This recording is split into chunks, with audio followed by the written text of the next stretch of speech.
తీసుకొని ఎందుకంత బలంగా నో కాన్ఫిడెన్స్ మోషన్ గురించి మాట్లాడామంటే రాష్ట్ర శ్రేయస్సు కోసం. జనసేన ఆవిర్భావం కూడా రాష్ట్ర విభజన తర్వాత ఎవరు రాజకీయ జవాబుదారీతనం లేదు. ఎంపీలు కానీ, ఎమ్మెల్యేలు కానీ, మినిస్టర్స్ కానీ అందరూ చెప్పేసి వెళ్ళిపోయేవాళ్ళు తప్ప నిజంగా కూర్చొని ప్రజలకి ఇంత అన్యాయం జరుగుతుంది. మొన్న ఈ మధ్యన సభల్లో కూడా నేను మాట్లాడుతూ ఒక సంపూర్ణమైన సమగ్రమైన అవగాహన లేకుండా రాష్ట్ర విభజన జరిగిన తరుణంలో ఉదాహరణకి దాదాపు కొన్ని లక్షల మంది మనకి బీసీ కులాలు తెలంగాణలో ఓసీలుగా ఉండిపోయినాయి ఒక కలంపోటుతో. దీని గురించి అడగడానికి ఎవరు లేరు. అసలు ఇలాంటివన్నీ ముందుగా ఎవరు చూడలేకపోయారు. ఇవన్నీ రాష్ట్ర విభజన సమయంలో ఇవన్నీ గతంలో మా ప్రస్తావనకు వచ్చినాయి. సో ఇవన్నీ తీసుకొని ఇంకొకసారి తప్పు జరగకూడదు.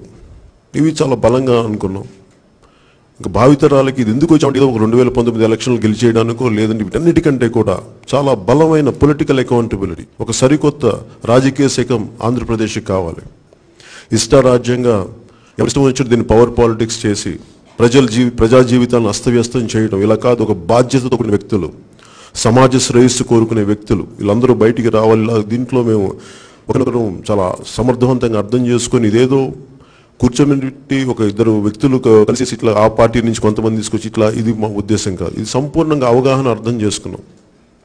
మేము కూర్చోబెట్టి మేము ఇద్దరం కలుసుకున్నప్పుడు ఒకటే అనుకున్నాం, ఇది పోరాటం చేద్దాం.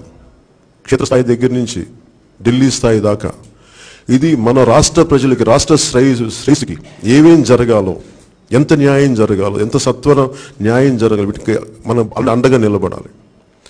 అలాగే ముఖ్యమంత్రి గారిని కూడా మేము కోరుకుంటుంది సభాముఖంగా, మీరు ఢిల్లీకి కావాలి. మొన్న ఐటీ రైట్స్ గురించి కూడా మాట్లాడుతున్నారు.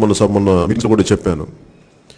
ఐటీ రైట్స్ నిజంగా ప్రభుత్వ కార్యాలయాల మీద కానీ, ముఖ్యమంత్రి గారి కార్యాలయాల మీద కానీ, సచివాలయం మీద కానీ చేస్తే ఢిల్లీలో జరిగినట్టు కేజ్రీవాల్ గారి ముఖ్యమంత్రి కార్యాలయం జరిగినట్టుగా ఖచ్చితంగా మేము దానికి రాష్ట్ర ప్రభుత్వానికి అండగా నిలబడతాం. కానీ ఎక్కడో ఏదో పరిశ్రమల అధిపతుల మీద, పారిశ్రామికవేత్తల మీద జరిగితే దానికి ఏది అర్థం చేసుకోవాలో మాకు కొంచెం ఇబ్బందిగా ఉంది. అంటే ఎక్కడో మారుమూల ఒక గుంటూరు ఫ్యాక్టరీకో లేదంటే అన్నమానసలు జరిగిందని ఇంకో జరిగిందానికి దానికి తెలుగుదేశం ప్రభుత్వానికి ఏంటి సంబంధం, ఇవన్నీ కొంచెం మేము సంపూర్ణంగా అర్థం చేసుకొని దాని మీద మా స్పందన తెలియజేస్తాం.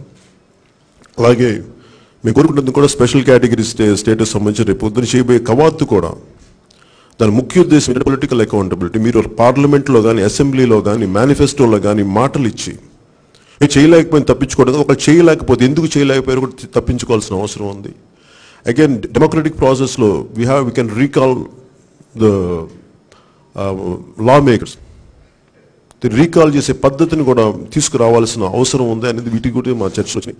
ఇవన్నీ అవగాహన చేసుకొని భావితరాలకు అండగా నిలబడటానికి, ఒక ఎన్నికల కోసం కాదు, రాబోయే తరాలకు. ఎందుకంటే 1969-72లో నెక్స్ట్ వచ్చిన దశాబ్దాలు చేసిన అందరూ బలంగా లేకపోవటం వల్ల రాష్ట్ర విభజన ఈ రోజున చాలా సమస్యలు తెచ్చిపెట్టింది.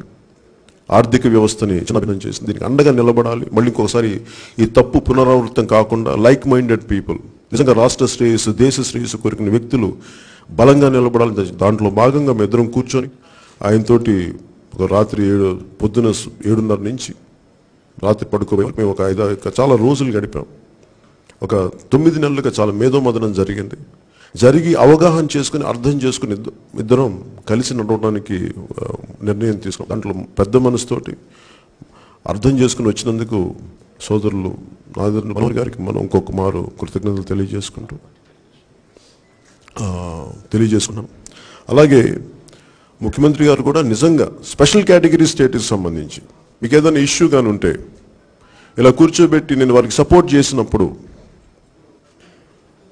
నేను భారతీయ జనతా పార్టీ, తెలుగుదేశం పార్టీ మొత్తం ఏమి ఆశించకుండా సపోర్ట్ చేయడానికి రాష్ట్ర ప్రజల శ్రేయస్సు కోసం.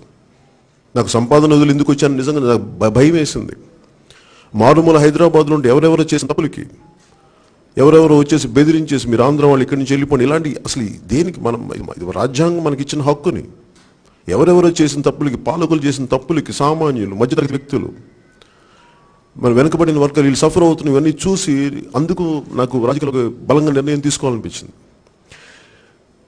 ఇవన్నీ మేము మాట్లాడే తెలుగుదేశం పార్టీ కానీ ఎన్డీఏ మన ఈ వీడియోపై మీ విలువైన కామెంట్స్ ని మాతో షేర్ చేసుకోండి. అండ్ ఇంకో విషయం, సబ్స్క్రైబ్ చేయడం మర్చిపోకండి.